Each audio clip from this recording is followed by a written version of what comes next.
recorded. Thank you and welcome. If you have any questions throughout the webinar, please go ahead and enter it into the Q&A and we can address it at the end of the webinar. Welcome everyone. Thank you for joining us. My name is Sapir Chirk. I am the Artist Service Specialist with the Nevada Arts Council. Today, we're joined by Brianna Dolan for part two, Curating Your Experience, an independent artist guide to preparing and navigating an art fair. So I would like to introduce Brianna. Brianna Dolan is the co-founder and COO of Peaks Art Fair, which includes the Reno Tahoe International Art Show, established 2022, and Salt Lake Art Show, launching 2026. Prior to moving to Reno in 2020, she and her family lived in New York City and Connecticut, where she was a marketing executive for renowned hospitality design firm, Than Design. She partnered with her father, Kevin O'Keefe, in 2020 to develop the Reno Fine Art Collective online and physical pop-up gallery, which served as a testing ground for what was to follow with the launch of the RTIA show. After three successful editions of the fair, each doubling in size from the previous show, Kevin and Brianna will bring the inclusive, unique two-location fine art model to Salt Lake City in May 2026. The Reno-based artist is mother to 4 under 8 and balances artist coordination with home preschool and family adventures. So thank you so much, Brianna, for doing this with us. And please, we're very excited to learn more about this topic. Hi, everyone. Thank you for the great intro. Welcome to part two of the webinar. This is To the Fair, an independent artist's guide to preparing for and navigating an art fair. And this one is called Curating Your Experience. So this is the meat and bones, baby. I'm Brianna Dolan, and like Sapira said, I run the Reno Tahoe International Art Show, which is now under something we're calling Peaks Art Fairs. And I do this along with my partner and dad, Kevin O'Keefe. We're also launching the second art fair next May, the Salt Lake Art Show. And that website and application process is now live as of a couple weeks ago. Now, if you were with me for part one, you'll notice I haven't moved my computer since then. And I didn't say anything about it last time, but I feel like I probably should. This is not my home office, but my dining room. And it has been jokingly decorated with Harry Potter portraits since Christmas. So I do have 4 kids, all 7 and under, so that's my excuse. But I forgot to mention Dumbledore last time, and I thought I needed to do that. Okay, so now on to the topics for today. In this presentation, my aim is to dive into the concept of the artist brand, how to determine what that might be, how to visualize it as a booth display, and how to prepare to talk about it with fair attendees. I will also get into some of the logistics of the fair preparation, what to bring, how to think about setup and breakdown, notes about conduct, and how to maximize your time participating in an art fair. Here we go. Now, this quote is something I came across in the book I'm currently reading, which I just read it yesterday. I felt it was too appropriate not to include. The quote is, "Only what we do out of love is successful in the long run. But first, we have to figure out what it is that we love." So that's the essence of the brand, I think, in a nutshell. But starting with the brand is important because authenticity is palpable in an art fair setting. Yes, you want to draw people to you, you want to bring people into your booth, but your presentation has to make sense and it has to reflect your brand. Otherwise, you will not be able to effectively communicate who you are and what you've created. Now, we touched on the why concept a little bit in the first presentation, but that was focusing most on the fair experience. But here we're going to be honing in on the brand. It's a simple concept that can feel very much not so simple. So we're going to dive into it. It's your reason for creating, it's your motivation and your inspiration. In my other life, working within the luxury interior design world, how many times and ways did I have to field interview questions for my boss, the chief designer, that would start with the question, what was your inspiration for this project? Every single time. How boring can you get? But if you take that overused nonsense and dig a bit deeper, what is your base level fire to make anything, to do anything that you find pulled to do? You might have outside inspiration for a particular series or groups of work, and that's all relevant too. But first, you have to get down to the why. Everything then builds from there. From the why, most artists create an artist statement that expresses exactly that. So the artist statement is used as an introduction, an explanation, and definition of the artist. It provides context, clarifies intentions, and helps viewers understand the artist's perspective and approach. You probably already have an artist statement if you're an active artist, or maybe you're starting fresh, or maybe it's a little dated. But the artist statement's about a paragraph, and it's something to take seriously because it's kind of what you're putting out there first as an artist. And then once you have the artist statement, you can really take a closer look at what you're actually saying from an outside perspective. And this is key to get that commercial state of mind and transition from artist intention to a saleable brand. So I've got three examples here of artist statements. I promise I did not write these. I grabbed them. They were the first options when I Googled artist statements. So I just wanted to give three different and very different artist statement examples and kind of break them down into how you can look at your own artist statement. So this one is very heavy. So I'm just going to read it out loud here. My work explores the relationship between nature and technology, using digital collage to create surreal landscapes that challenge our perceptions of reality. I'm interested in how technology can be both a tool for connection and a force of disconnection, and my art seeks to explore these paradoxes. So, taking that simple artist statement, here I'm just pulling keywords. So the essence of the statement into like various phrases and words that I thought were most relevant. And then I'm going to then put these keywords into the brand transition um, visualization. So the keywords that I had pulled out there were nature and technology, challenging perspectives of reality, and paradox. The keywords are important to do it for anyone's artist statement because these really are your talking points. Now, if you ever are in your booth or talking to an interested buyer or passerby about your work and you feel like you're getting stuck, these are your words then to come back to as talking points, and let pull them out, use them as a conversation starter or something just to pull someone into a conversation with you. It's very helpful because you should know them well, and they are obviously about your work. The artwork itself is important too. You know, what's the medium?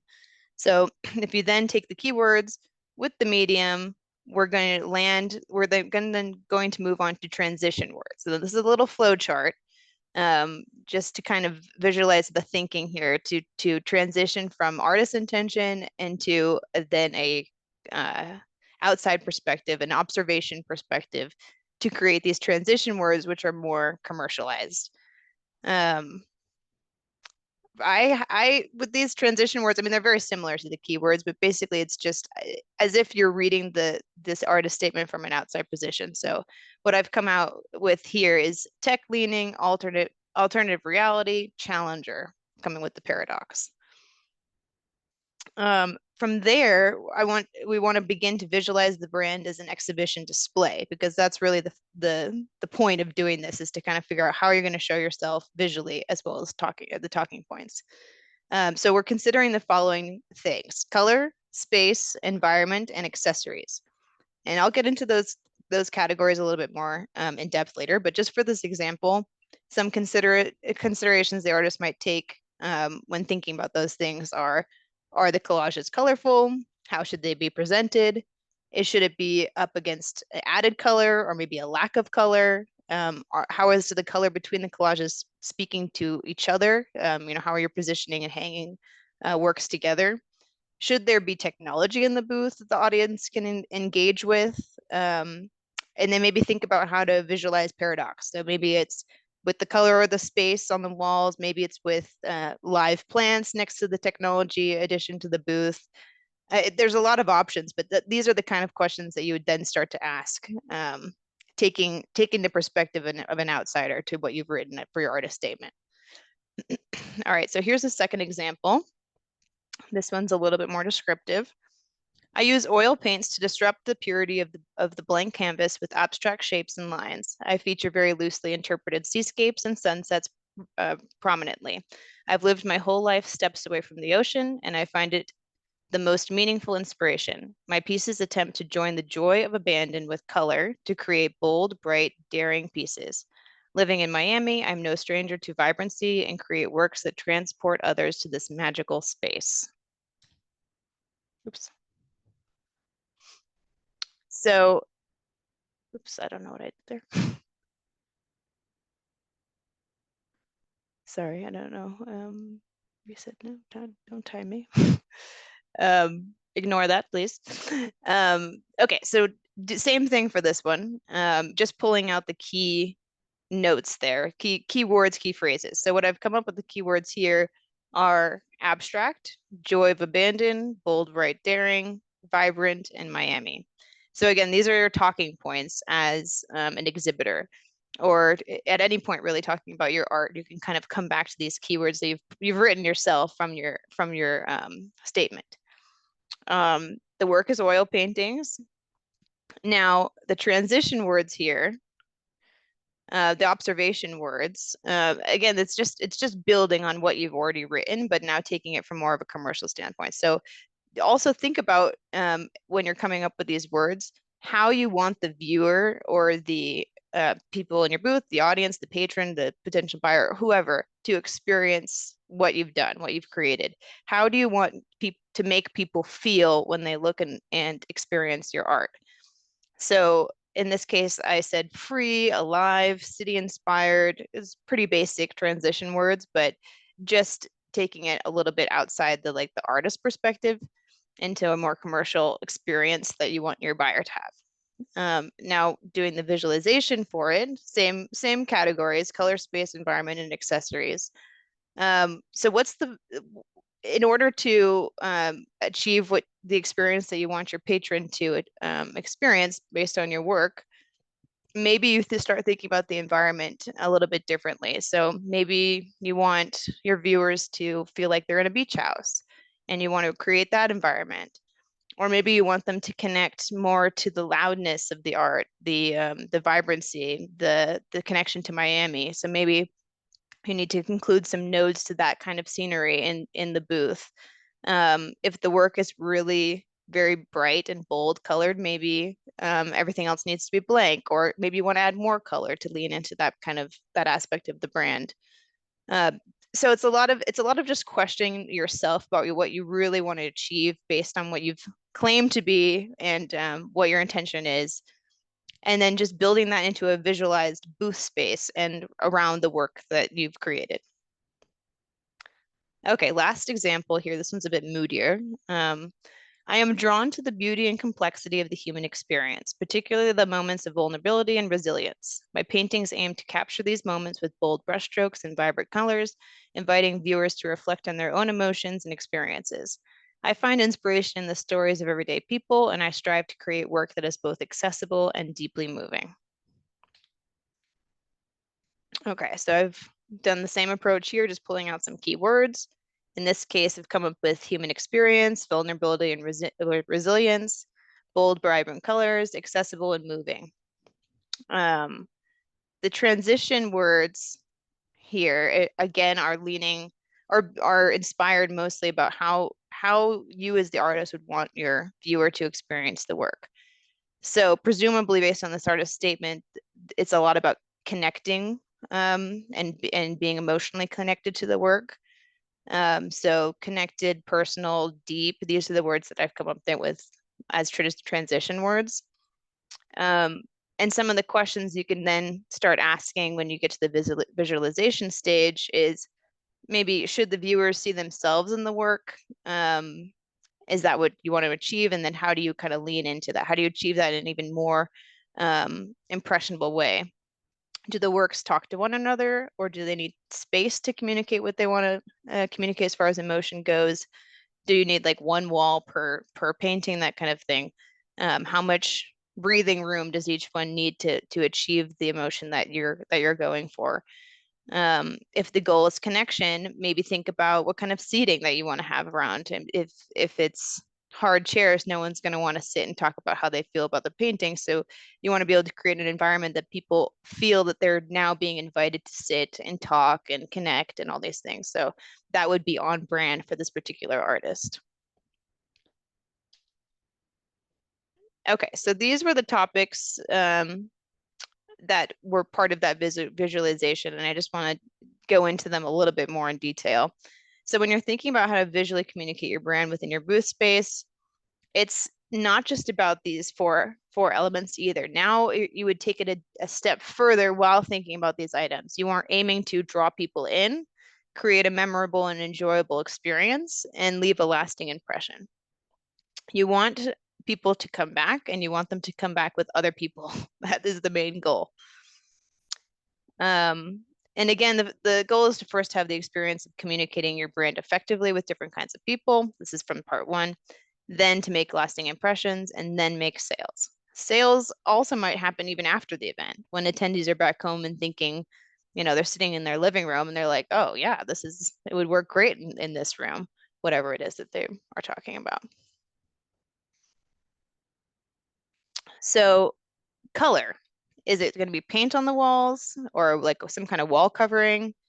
It's about curating the work next to each other or not next to each other, adding or removing color within all the extras of the booth. That's including yourself, any furniture, environmental stuff that you're adding in, marketing materials, um, all of that is relevant. And one note on paint, though, this is for RTIA, but I think it applies to almost every fair. If you are altering the walls, and a lot of artists jump to, yes, that would work great if I put some extra color on the wall, a gray, or whatever.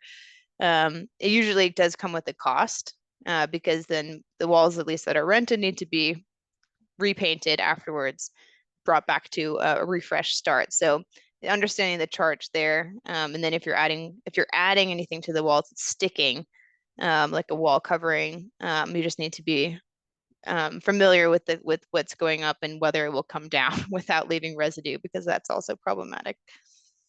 Okay, next one, space. Considering the walls as part of the presentation, like with blank space as a means to communicate and to be able to control the experience. So the wall is not just a wall; it's actually, well, it is just a wall, but it's great to be able to use it as a part of your canvas when it comes to curating the work, um, and and keep in mind too that whatever you do, you could always change during the fair, after hours of the fair. If you sell something, you want to be able to replace it. So being able to anticipate different kinds of curated space on the wall with your work is important. Environment, creating an environment within the booth space might not align with your brand, and that's fine. But if it does, you can think about what that should look and feel like if you're trying to replicate a living room, or if you're trying to be, maybe your brand is very eclectic and you want to create like a curio closet look with 3D objects and shelves and something that adds that extra layer that describes what you're trying to communicate as an artist. And it could be a lot of different things. We've had rugs and lamps added to create sort of a living room thing. We've seen the experience within a booth be very audience engaging. So it's about, QR codes connecting people to different places to be able to talk about, and whatever you can do to keep them interested, I think is helpful. And then the last one is the furniture, or no, sorry, the accessories, which includes the furniture. And it also includes marketing materials that you would be printing to prepare for the show, gifts for buyers, all extras that are beyond the art. And this also includes lighting. Um, at least in the case of RTIA, we have it's one LED light per 4 feet of walls. Um, and the light does cast pretty wide and it covers the 4 feet, but if you feel like you need to have more, you need to prepare for that, that's something that you would order in advance or bring the light with you. um, if you need power to your booth, so let's say you have a jewelry case or a TV screen, perhaps that's part of the environment that you're creating. You need to think about what you would need to get that working. Um, and you don't have to have accessories, of course, but at a minimum, every exhibitor should plan to have in their booth something that has their contact information on it, whether it's a printed item, like a business card, or a QR code that will lead people to your contact information. You definitely don't want to miss any opportunity to have people contacting you during or after the show. Okay, so once you have some of those things figured out, we're considering more of the logistical approach to the hanging process. So, for one, you want to show enough of your work with upholding your brand and inviting visitors in. Um, you don't want to just have a couple, like one piece. Well, it might look nice. It doesn't really show like the diversity of what you're able to do and the fact that you would have more work to show. Um, in the setup that you're creating, you want to be able to easily replace the pieces, like I mentioned, or change the presentation over the course of the fair easily, or replace if things have been sold. And you might find that while you're at the show that you feel like the display is not working or things need to be moved around. So to keep that in mind to be flexible because you might decide that you just don't like standing, next to part of the wall that the way it looks or whatever it is. So um, flexibility is big. You also need to think about how you're hanging the work. We always recommend screws and a hand drill just because it's the easiest. I think it's the easiest to set everything up with the walls. But if you have a hanging system with wires or whatever else it is, just make sure that you're very familiar with how to actually hang it because the time will be limited for setup, and that's the last thing you want to be fidgeting with before the show opens. Don't forget the labels. Um, there are some fairs that print labels, but I don't actually know of any of them. Usually the artist will print their own labels and do not handwrite labels. That is a big mistake. Print several copies, assuming that you'll lose some, and you don't want to replace it with handwritten. Always include the price. Um, that people appreciate transparency and clarity. And they also just don't want to ask, it's very awkward. And make sure that the prices make sense. And we talked about this a little bit last time, but you have to be able to justify how you have arrived to each price. Not that people would be quizzing you by any means, but it has to make sense with the rest of the work. They have to be, it has to be feel justified for pieces that maybe are similar or different sizes. Some people do length up by width with a dollar amount and a square inch or hours spent. There has to be some kind of formula that you can justify what you've arrived at, and it should apply to everything that's hanging or in your booth, any art that's in your booth. And then the last note I mentioned already about the lighting. You just have to think about if there's any anticipation for needing more lights, maybe consider purchasing your own light and bringing it. At least with RTA, you can do that. You can bring your own lights and just make sure that it connects properly with the track system. Or you can order it in advance, and we have lights for purchase, extra lights.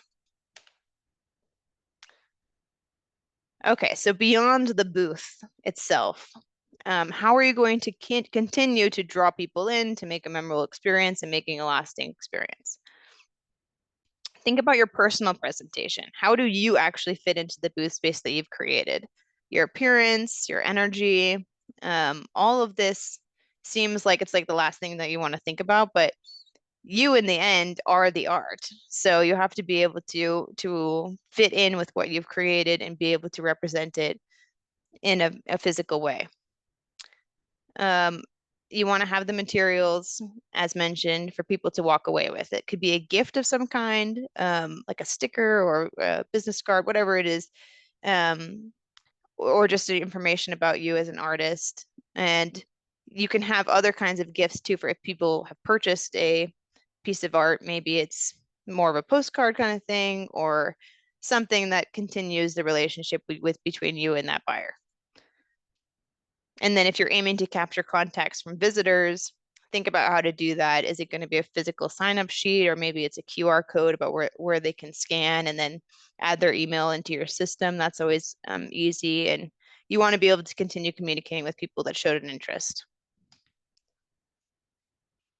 So people generally at an art fair enter a booth to look at the art. Obviously, they're drawn in from the art or from the presentation or how everything that we've talked about in the last few slides. But the next immediate thought usually is, what's the story behind this work? So art fairs are just big exhibition trade shows, but an independent artist, but as an independent artist especially, it's important to know what you're trying to say. It's more than just hanging art on the wall. People want to know your story, and if you can help them come to some conclusions up front before they have to come in and actually talk to you, it creates a more comfortable environment. So a few final thoughts just on that. Curating isn't the end, even though it's a lot of work. It's really just the beginning. So you got to start with a great looking booth, and that's where that's where the real work begins, because then people will start coming to you, and you have to be able to talk about your work and sell it. Energy, it's the same idea here, is very important, and it spreads quickly, negative or positive. Inactivity can be off-putting for people passing by. So if you find yourself with some downtime, have a couple of like ideas of a plan of what to do with your downtime. If it's like on your phone or your laptop, that's fine, but you need to still appear engaged for people who are passing by. Not so much that you're then going to smother them as they approach your booth, but they need to know that you are, aware and engaged in what you're doing in the booth. It's fine and important to catch your breath, certainly, but you just don't want to end up putting up walls that people feel like it's like a dead space that they don't want to enter. Create energy that you want it to multiply. So you want to continue with the connection, conversation. You want people lingering and obviously returning. Okay, so I won't spend too much time on this one, but it's just basics of what to actually bring to a fair. Obviously, you need to bring everything that's going to go in your booth. Extra art, emphasis on the extra art because of everything we've mentioned, but knowing that you have storage on site is very helpful because you can keep a whole bunch of extra art, whatever you can bring can be back there, and you can switch out if things are sold, you replace. It's very helpful because at the end, best case scenario, you sell everything and then you'll be sitting in the booth with sold items for the rest of the time. So that's not helping anybody. Furniture and decor, printed marketing materials, gifts, like we talked about, tools. This is big. If you can, please do not rely on your neighbors or the equipment on site.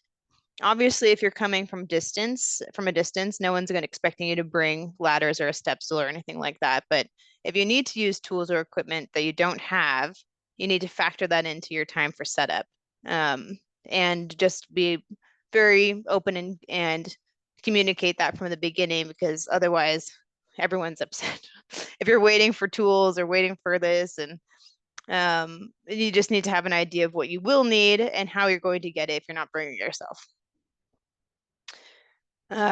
Weekend necessities. Bring your laptop or whatever device that you need. Bring a portable charger unless you've already ordered power to your booth, and bring lots of snacks. This is big. You kind of forget to eat sometimes. So have snacks, and usually there's an exhibitor lounge of some kind, but it's very limited. So you need to fuel yourself. Bring a nice outfit. Yeah, you want to be comfortable. It's a long weekend, but you never know who you might meet and who might ask you to have dinner, to have a meeting of some kind. And then, of course, bring extra labels and extra lights if you're planning to do that. Okay, setup. Setup is a wild time. For RTIA, it's basically one afternoon and then the following morning through mid-afternoon. And it's wild. It's always chaotic. And and even like in the most organized sense, it's still going to be wild because everyone's coming with a purpose. They're moving art that's expensive. They are trying to hang it the way that they planned. There's a lot of interesting energy. So it's really helpful to just come with a plan. Know how you want to hang your booth, review the venue map, and understand how you're going to be coming in, understand where you're going to be going to your booth. And if you can, come with extra hands because, or you can ask in advance if staff could be available to help you because that's always an option too. But it just makes everything go a lot easier if you can, obviously have someone helping you.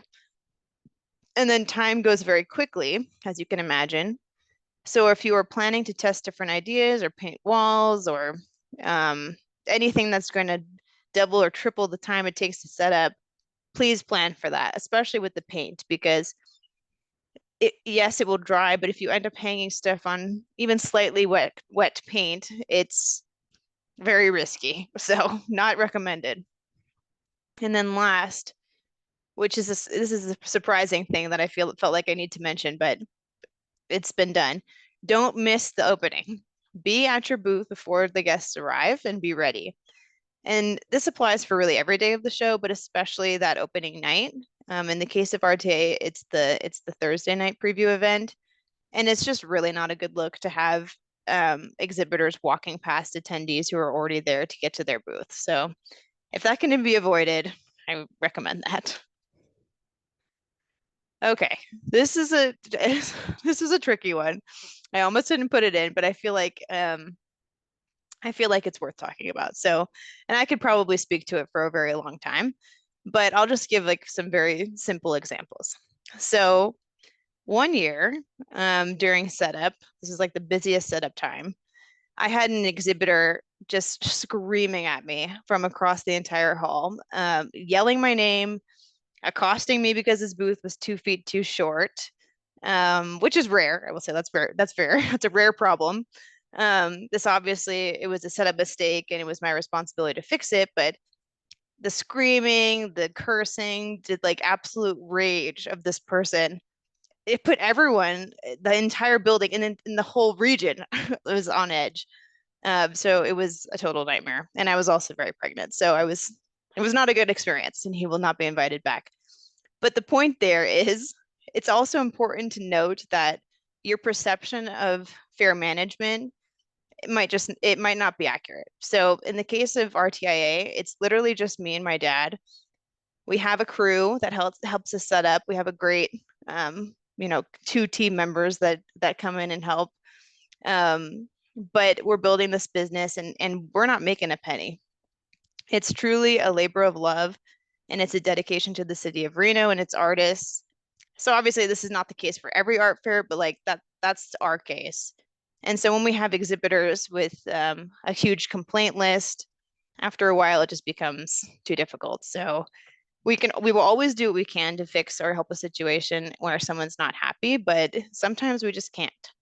So if you don't like your location, your lighting, your neighbors, you can absolutely always ask if something can be done. And a lot of times there can be something that we can do. But if there's not, then it's up to you as the exhibitor to start creating a positive experience for the rest of the weekend. So make the best of the situation. You know, energy is contagious, positive or negative, and don't bring everyone down with a negative attitude for sure. Um, be respectful of your fellow exhibitors. The way that you talk about your art, your neighbor's art, really any other creative work that's in the building. It's a small building and it gets around. So don't be the person that's coming in and just judging everyone on the first day or having negative comments about how someone set up their booth. And yes, there's aesthetic guidelines, and if you have concerns, certainly address them with management. If you feel like someone's not following those guidelines, overcrowding their booth, those are the kinds of things that we talk about. Having art hanging or pressed up against the wall. I mean, just like on the floor, or yeah, it's a very simple list, but I feel like if you have identified a problem, then you need to address it with fair management. rather than that person or other people, other exhibitors, because that quickly spreads negativity. Um, be respectful of attendees, obviously, would be respectful of staff. Be careful. Safety is always first concern, especially when there's like heavy art, heavy sculpture, lots of screws hanging around, and be on time. And don't leave early. Never, ever break down your booth or make major changes that it causes a whole ruckus during open hours of the show. All right, so this is the last slide I've got here about maximizing the experience. One, market yourself ahead of the show. Share your participation with all your networks. Um, yeah, that's fair management. We do a ton of promotion too, regional and national, but the personal invitation for people that already know your work does go a long way. So absolutely do that. Don't assume that people will just know that you're doing that, that you're participating in the fair. Two, know the schedule. This is a big one. Be familiar with the fair schedule. Plan for any participation you might want to be part of. This could include panels, workshops, music, performances, anything that could happen during the course of the show. Um, and if you're going to be leaving your booth and you're worried about that, then just plan ahead. And they have at least at RTA, we have booth sitters that can come for 20 minutes or more. It just has to be prepared in advance. And you shouldn't miss out because then you can kind of talk to and be more engaged with what's going on in the overall event. Um, follow up with the connections you make on site and pace yourself because it is a lot of hours to be focused and engaged with people, to be talking. I mean, even this example alone of me talking for what the last 40 minutes is like absolutely exhausting, but it's like that at the fair because there's so many people that come through and make a comment that you've got to respond to or ask you questions or show interest and then leave. I mean, there's just a lot of circumstances that require a lot of energy, and just be prepared for that because it is a lot, especially for people that are a little bit more introverted like myself. So take breaks.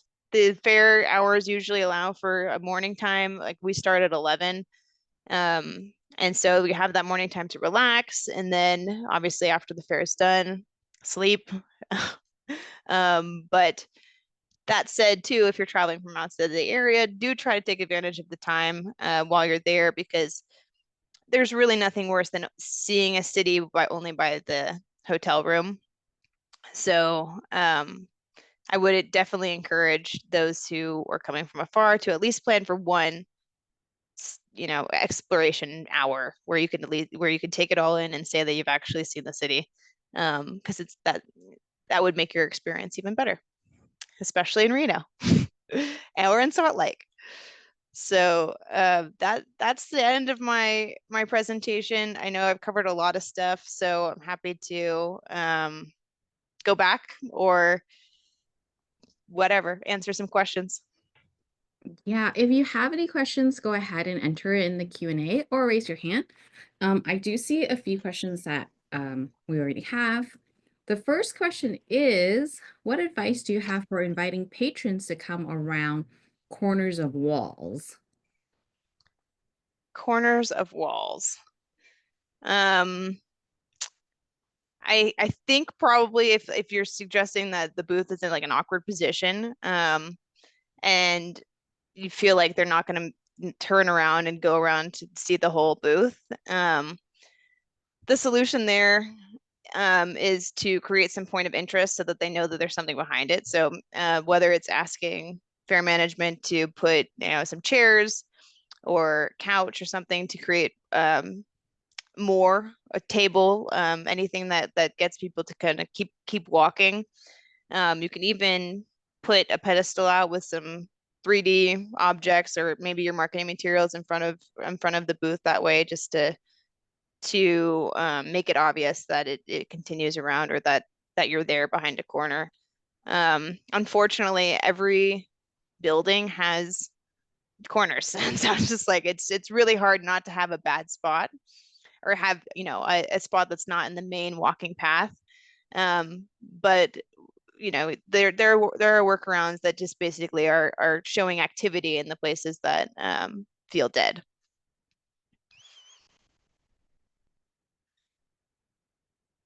Nope, you're on mute.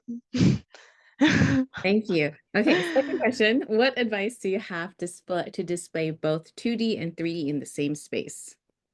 Displaying 2D and 3D in the same space is optimal because it's achieving the booth the 2D booth display behind you and then the environment automatically in front of you because of the 3D work. So if you can, pedestals look the most sophisticated, and you could put it on small tables. We've had folding tables that work just fine if you cover them up nicely, have some chairs in front of that, but creating just making sure that you're not blocking aisleways through your booth, so people have a clear walking path to see the art that's on the walls, walk around to the pedestals or the 3D pieces. And if that doesn't feel like it's going to work within the space that you have, you can always add shelves, which also works nicely. And the shelves, like if you look at this picture here, um, like even just putting shelves on a side wall where you maybe have less space, it's a great way to use that extra space that maybe you couldn't fit as much art as you wanted to. But having 3D work or some kind of 3D object, whether it be table and chairs or some kind of environmental furniture piece, it helps a lot because people automatically feel drawn to it. There's more activity in that space. It seems more interesting. Unless it doesn't fit with the work that you've done, then it's highly recommended. Great, thank you. Okay, another question. Do you have tips to find a good show to apply to, one that will have plenty of potential customers and clients versus one that might be slow or poorly attended? Really hard to know what the show's going to be like before you've gone to it. Um, there's not a ton of fairs like just readily available that are of certain caliber. There's obviously art festivals that are outside that happen all the time, and many of them are juried and they guarantee a certain amount of foot traffic. But really it's just about, for like what we were talking about with part one, what kind of fair are you looking for? Do you want to be just independent artists or with galleries? And that kind of narrows your focus down. As an independent artist, it already is pretty narrow as far as fairs go. There's really only a handful that will do only independent artists or a mix. Unless you're showing within a gallery space or with a gallery representation. So as far as searching, a festival is not the same thing as a fair, but if you're just looking for a place to show, I would search for both.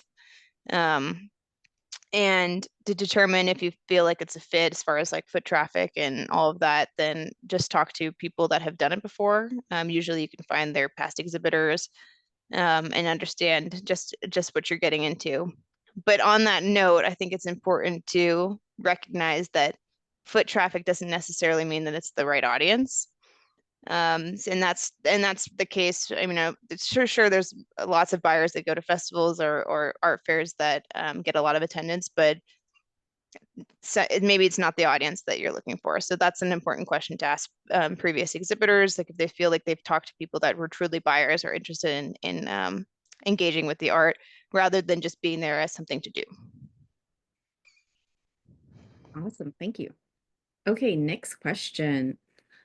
What specific marketing and outreach does the fair commit to, and how are those efforts evaluated for effectiveness? Well, every fair is different, but for us, for RTIA and for Salt Lake, we have a number of national and international and regional media that we work with, and we're working with them on a weekly basis to see what's working or not. I mean, it's a lot of time with marketing, especially these days. It's pay to play, and it's like shooting into a forest and hoping that you'll hit something. So it's about repetition and just trying different outlets. I mean, we've done all kinds of experimenting when it comes to marketing, and some have worked and some haven't. And we just keep, we're doing the ones that do work and not doing the ones that don't. Um, if you're interested, we do list all the media that we partner with for both fairs at the bottom of the homepage. We have a number of them, and we're constantly adding more for more experimentation. And yeah, and most fairs do that. They'll list who they work with, and you can always ask. Awesome. Okay, next question. There's a lot of questions, by the way. Is there a place Okay. on the site to keep backup stock if something sells? Sorry, I missed the first part. What? Oh, is there a place on site to keep backup Oh, stock yes. if something sells? Yes. Yeah. So it's in the case of this convention center, there's a storage room that we use, and we have a rack that each exhibitor gets space, or they put up against the wall in dedicated areas, and it's locked at all times unless you have access to it. So yes, there's storage space. Great. Okay, next question. What do you recommend for artists displaying on an end cap space? Can we put down carpet? As for my previous question, more specifically about displaying on an end cap. Yes, you can.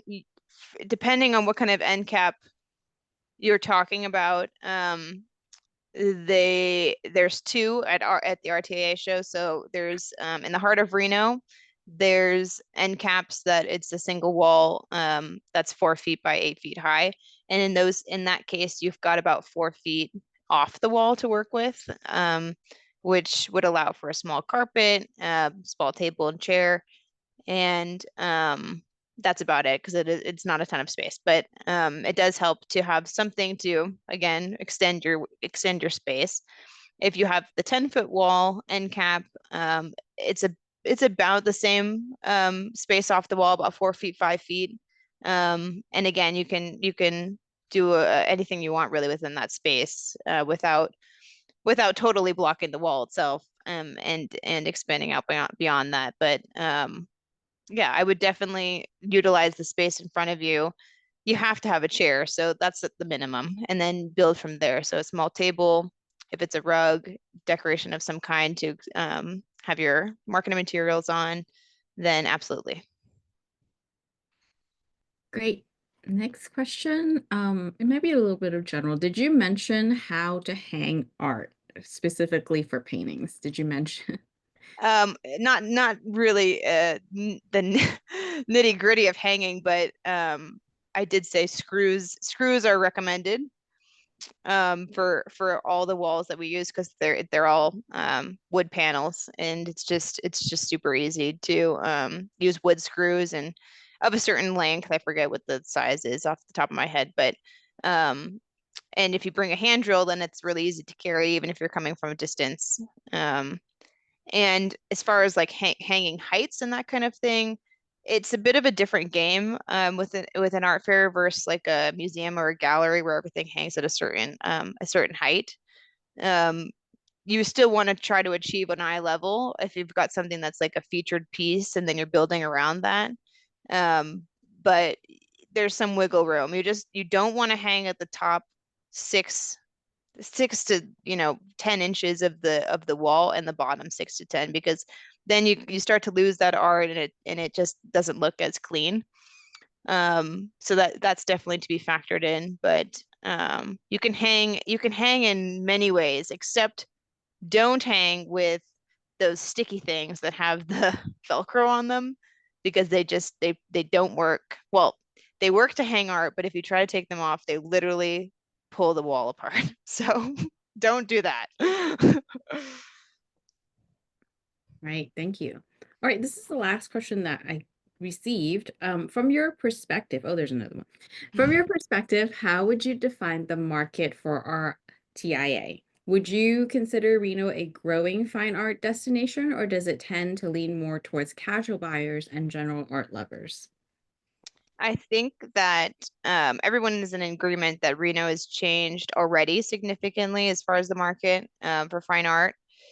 And it has everything to do with the way that the population has changed in the last 5 years, 3 years even. Um, there's a lot more money coming in. There's people that are buying new homes that literally just need to fill their homes with art. And there's interest in a higher level of fine art specifically. Um, the very first year of the show, 2022, and ever since, I mean, we've seen slight changes here and there, but the primary price point that of work that's being sold is between like $500 and $15,000. So we're not talking blue chip work. It's like hundreds of thousands. I mean, there's one-offs and things and sales that do happen that are significant with those greater price points. But it's not a regular thing. But between the 500 and the 15, even 1,500 and 15,000, that's kind of the price point that we've seen constantly leaving the fair. Um, and that is fine. I mean, that work is fine art, and there's an appetite for it, and I think it's certainly increasing as Reno and the greater Reno region continues to change and shift. And in general, there seems to be just a stronger appetite for culture and art that's at a higher level, or in art events, I would say, at a higher level. And that applies to across the board for the arts. It's theater, it's music, it's film, it's everything. I do think that that's something that Reno's in the middle of experiencing and will continue to do so. Great. Thank you. Okay. Next one is for artists looking at the cost of booth space as an investment, what indicators suggest that a show like RTIA will offer a worthwhile return, whether that's an immediate sales, collector's relationship, or long-term exposure? Um, what I mean, there's no guarantee for sales as we've talked about, but I think when you're looking at making an investment and understanding what's to be gained as far as the experience alone and the connections alone. Yeah, I mean, no doubt it's a lot of money. It's a lot of money to spend on the fair, but you also have to think about it's many days. It's a lot of exposure. And then it's something that you've done because then you can say, I participated in X fair, X event, dates, and that kind of exposure and participation automatically levels you up. So I'm not sure if there's a direct answer to that question. Is it worth the investment, or while you're looking at the price tag and wondering, should I do it or not? I think that it just comes down to where are you at with your art and your art career. Are you at the point where you want the exposure to different audiences and potential gallery representation? Are you at a point where you want to just see how people are reacting to your art? Or are you just trying to make sales? Because if you're just trying to make sales, you can't expect that the booth fees are going to be covered plus however much, if you're trying to triple the booth fees spent, it's not a good way to look at the investment.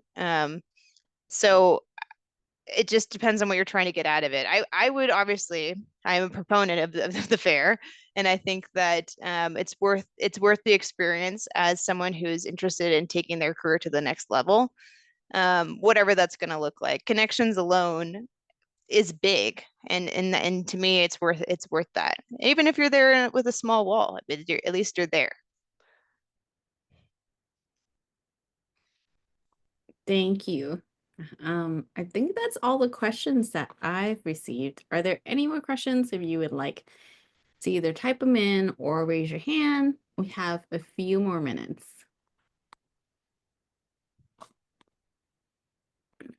I don't see anything at the moment. I'm an artist, so in regards to the last question, that's always something like an artist wants to think about. Like, is it gonna am I going to get something out of paying so much money? Because it is a lot of money. But I think also, yeah, it's not guaranteed, but like Brianna, the presentation that you gave us today is a way to ensure like we meet our goals as an artist, right? Like a lot of the things I didn't think about, like how do you conduct yourself? How do you ensure that like you are building the connections that you need when you're given the opportunity to showcase your art and talk about your art with so many people? So that's actually really helpful for me. And I hope that's helpful for the attendance as well. Oh, there's another question. I'm gonna allow you to talk, Jay. Hey, such a good presentation once again. I Thanks, have, Jay. yeah, I have a question about, um, the rub-on letters that label the show, that we title the show in normal like galleries and things like that. I was considering putting some of that to narrate the story from just a glance that matches with the paintings, for example, augmented reality or transcend and name something. But do you think that that lettering and that storytelling when there's room in the booth is beneficial, or do you think that it's better to leave it blank and then just strike it up with conversation? No, I think that the lettering is a great idea, and I do think that it makes the booth look like it's at a gallery or a museum level of sophistication. It just does. It looks really clean and nice, and people they like to read stuff beyond just the price of the piece and what the title of it is. So, actually, last year, the UNR Lily presentation had a bunch of lettering all over their booth. And I remember because it didn't come down very easily. But it was really cool, and it explained the whole thought process behind what they had done, which was very in depth about the regional landscape and stuff. So it was interesting, and I think it was really effective. But do keep that in mind because there's some that are really hard to take off, and I was literally working out this one with like a credit card thing for 2 hours trying to get it off. So they do come off, but just make sure that it's the ones that are temporary for sure. Yeah. Okay. And then another thing too. So when I was asking about coming around the bend, so the majority of the traffic from where the booth that I'll be having, which is the 4x24 one. So my question is, you have the main aisle of traffic coming down.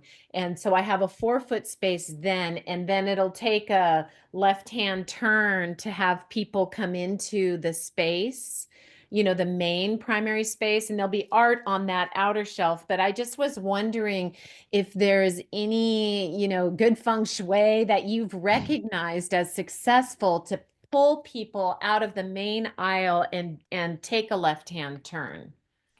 Yes. Well, you certainly know feng shui better than I do, but I would suggest, I mean, really having anything that's 3D that people can walk around Okay. pulls them away because they do want to walk around it. Like especially if there's space to do so, even Yeah. like a cluster of a couple of pedestals or a small table or whatever it may be, that's out on its own, that's clearly inviting people to make a 360 around it. That gets them into that space, and then they start to notice other things. So, That's very cool. I didn't know, that if we have that 4 foot space, it'll be so dynamic to be able to have 2D and 3D engaging in the whole story because the sculptures match the paintings and stuff like that. right, right. No, that will be great. And I think that that's a super effective way to get people of all levels because not everyone will connect to certain kinds of art or certain pieces of art, but they might, with a diverse display, at least someone within the group will be pulled into it. Yeah, yeah. And the other thing is the only prints that I have available of my paintings are done on pillows. And I don't I am not 100% sure about displaying those in amongst what is happening. Do you have any feedback about that? I think it would be fun to see those too, just to add another kind of texture and look, but Yeah. maybe you'll have to think it through. But I think, if you let's just say you had like a super low bench up against the bottom of one of the walls, Yeah. and you're able to put some of those pillows along there just to kind of create interest under where the art's hanging, Okay. or in a corner where maybe there's less going on the walls. Yeah. That could Yeah. be fun. And then it could Okay. also be, if you have any seating option around that, it could speak to that and be next to there, or even part of it. Very cool. Well, thank you very much. I look forward to chit-chatting about stuff more, but I really appreciate this. It gets me thinking and it's really exciting. Thanks, Jay. I appreciate you being here. Yeah, take it easy. Okay, I do see another question popped in. Are we able to sell sheet clay prints? And I'm guessing that's a yes. Yes, you can sell prints, but they need to be presented in a particular way. So for at least for RTIA, we really encourage only original art. But if you're having prints on the wall as part of the display, it has to be the right price point that makes sense with industry standards. Maybe it's like one of whatever print number. What we're trying to avoid is having a rack of prints that people will then, if they're not, they would opt to buy a bunch of cheap prints instead of what's on the wall as the original. You can give them away. You can give prints away for sure, but but if it's up to industry standards, absolutely you can sell them. We want it to look and feel like the rest of the show. Great, thank you. All right, I don't see any other questions. So if that's it, thank you everyone for attending. Thank you, Brianna, for joining us and sharing your knowledge. This is a recorded webinar, so it'll be up on our Facebook I mean, not Facebook, it'll be up on our YouTube channel very, very soon. So again, thank you very much, everybody. Thank you. Thanks for joining.